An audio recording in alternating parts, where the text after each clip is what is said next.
आज हम पढ़ते हैं चैप्टर 5 अंडरस्टैंडिंग एलिमेंट्री शेप्स की exercise 5.3 question number 1 match the following. यहाँ पे इधर दिया हुआ है एक कॉलम में, एक इधर दूसरा कॉलम दिया है, इसको आपस में हमें मैच करना है। ठीक है, फर्स्ट है स्ट्रेट एंगल। स्ट्रेट एंगल यानी कि क्या होता है, हमें पता है स्ट्रेट एंगल इज 180 डिग्रीज। आपको लिखना नहीं है, मैं समझाने के लिए लिख रही हूँ। 180 डिग्री होता है। ठीक है, अब यहाँ पे पढ़ेंगे कि क्या इससे मैच कर रहा है। Less than 1/4 of a revolution, more than half of a revolution, half of a revolution, 1/4 of a revolution, between 1/4 and 1/2 of a revolution, one complete revolution। मतलब ये revolution के बारे में बात कर रहा है। ठीक है, अगर मैं 180 की बात करती हूँ तो 180 डिग्री क्या है, हमने पढ़ रखा है। रेवोल्यूशन निकालने के लिए क्या होता है, 180 डिग्री होता है, 180 डिग्री। और रेवोल्यूशन निकालने के लिए करेंगे इसको डिवाइड बाई 360 से। क्यों करेंगे डिवाइड 360 से, क्योंकि कंप्लीट एंगल तो 360 होता है।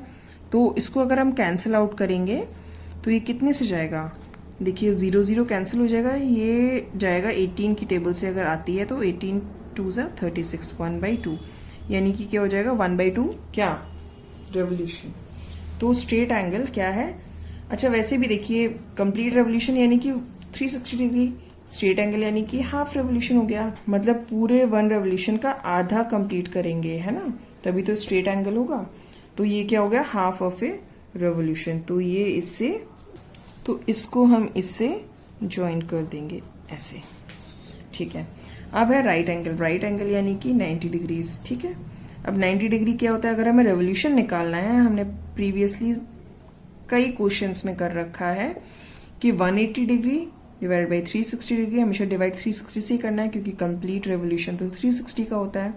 अभी कटेगा, 0 0 कैंसिल आउट हो जाएगा, 9 1 जा और 9 4 जा 36 यानी 1/4 ऑफ ए रेवोल्यूशन। ये कहाँ दिख रहा है, 1/4 ऑफ ए रेवोल्यूशन। देखिए तो ये इससे हो जाएगा डी से।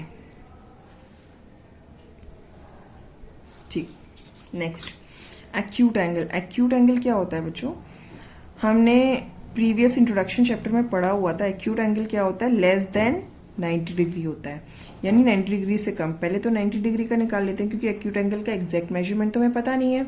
तो 90 डिग्री तो हमने निकाला हुआ था, यहाँ पे भी 90/360 अगर हम निकालते हैं तो हो जाता है 1/4।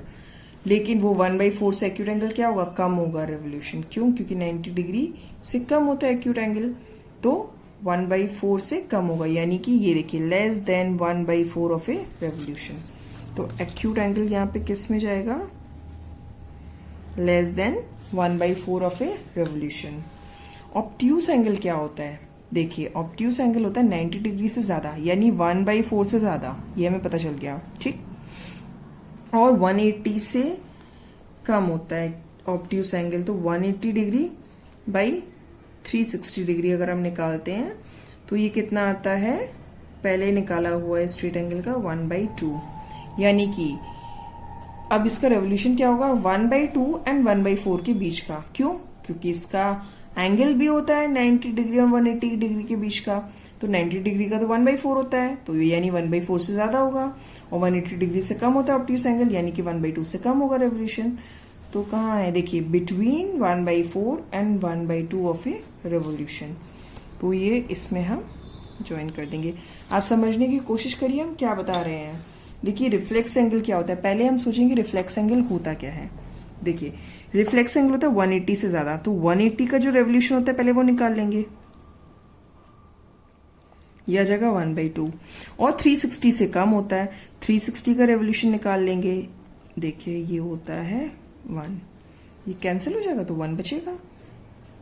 क्यों, 36 1 सा 1, 1/1 यानी कि 1, यानी कि देखिए 180 से ज्यादा होता है रिफ्लेक्स एंगल, यानी कि 1/2 से ज्यादा रेवोल्यूशन होगा, एंड 360 से कम होता है यानी कि 1 से कम होगा, मतलब कंप्लीट रेवोल्यूशन से थोड़ा कम होगा। तो क्या ये 1 कंप्लीट रेवोल्यूशन है, नहीं होगा।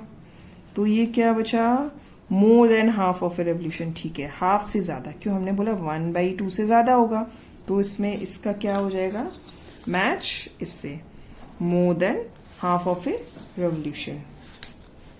Next question number 2, classify each one of the following angles, right, straight, acute, obtuse and reflex ये जो सारे एंगल्स हमें दिए हुए हैं, एंगल्स हमें इस तरह से दिया होगा, ये नहीं अपनी मर्जी से कोई भी एंगल बना के ले लेंगे, अंदर वाला नहीं ले सकते, इसमें बाहर वाला दिया हुआ है। ठीक है, हमें बताना है कि ये जो है ये राइट एंगल है कि स्ट्रेट एंगल है कि एक्यूट एंगल है कि ऑब्ट्यूस है कि रिफ्लेक्स है। देखिए सबसे पहले तो हम ढूंढ लेते हैं स्ट्रेट एंगल कौन सा है, क्योंकि स्ट्रेट एंगल क्या होता है, जो सीधे लाइन में होगा। ये सीधे लाइन में नहीं है, ये भी नहीं है, ये भी नहीं है, ये भी नहीं है, ये वाला है। देखिए ये सीधे लाइन में है, तो ये वाला किस कैटेगरी में आ जाएगा,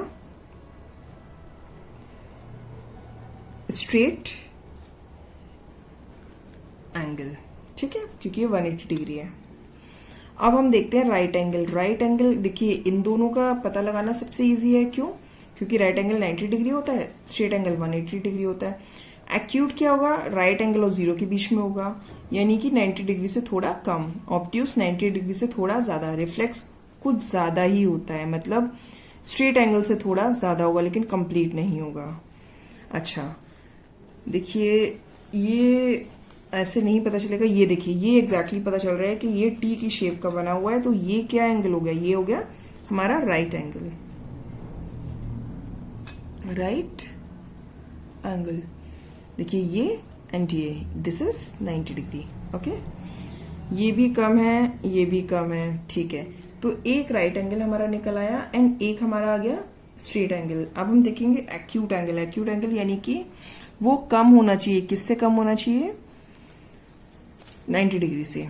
ठीक है, देखिए ये हमें एग्जैक्टली वैसे दिख रहा है, ये वाला, ये 90 डिग्री अगर होता, ये अगर 90 डिग्री होता तो ये कुछ ऐसे होता। देखिए ऐसे होता, देखिए ऐसे होता, लेकिन ये इससे ज्यादा है, यानी कि ये आ जाएगा ऑब्ट्यूस एंगल, क्योंकि ये 90 डिग्री से ज्यादा है लेकिन 180 से कम है, स्ट्रेट से कम है, तो ये आ गया ऑब्ट्यूस एंगल की कैटेगरी में। ठीक है, अब देखिए ये भी देखिए, अगर मैं इसकी स्ट्रेट एंगल की बात करती हूँ, हमें ऑब्जर्व करना है। ठीक है, हमें वैसे हम इससे मेजर करके हम इजीली बता सकते हैं, ऐसे रख लेंगे, इस मेजर कर लेंगे कितना है, हम बता देंगे कि कौन सा एंगल है ना, लेकिन हम ऑब्जर्व करके इसमें करते हैं। देखिए ये है, अगर मैं इसकी ऐसी स्ट्रेट लाइन यहां कर देती हूँ, देखिए ध्यान से, अगर हम ऐसी स्ट्रेट लाइन करते हैं तो ये हो गया 180 डिग्री, लेकिन ये 180 से देखिए ज्यादा है, उधर जा रहा है, तो 180 से जो ज्यादा होगा उसको बोलेंगे रिफ्लेक्स एंगल। तो this is reflex angle. Now अब बचा ये और ये, इसको आप ध्यान से देखिए। अगर मैं इस पे 90 डिग्री बनाती हूँ, यानी चलो इसको अगर बेस ले लेते हैं, अगर इसको बेस ले लेते हैं तो यहाँ 90 डिग्री बनेगा, इसको बेस ले लेते हैं तो इसके स्ट्रेट में यानी कि इसके परपेंडिकुलर बनाएंगे। ठीक है, ऐसे करके ये बन जाएगा 90 डिग्री। देखिए ये आप इससे भी मेजर करके देख सकते हैं, ये देखिए ऐसे, ये देखना, ये जहां है उधर ये कोलाइड कराना है हमें। ठीक है, ये लगभग मैंने बनाया 90 डिग्री ही बनाया है, लेकिन ये क्या है 90 डिग्री से कम है। अगर ये बाहर जाता तो ये 90 डिग्री से ज्यादा हो जाता, लेकिन ये 90 डिग्री से कम है, ये इधर ही रह गया है, तो ये क्या बोलेंगे इसको, एक्यूट एंगल। अब इसको देखेंगे लास्ट क्वेश्चन। इसमें देखिए अगर ये हमें पता चल रहा है, अगर हम यहाँ पे इसको क्लोज कर देते हैं दोनों को ऐसे, तो ये और ये होता 90 डिग्री, तो ये 90 डिग्री से कम है।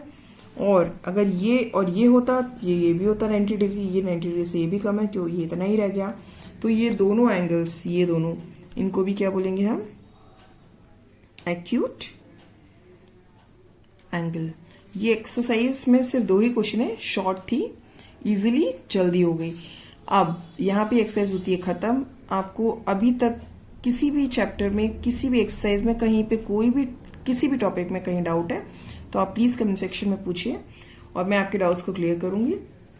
अगर आपको कॉन्सेप्ट समझ में आ रहा है, चीजें आपकी क्लियर हो रही हैं, तो फिर please like, subscribe and share. Thank you.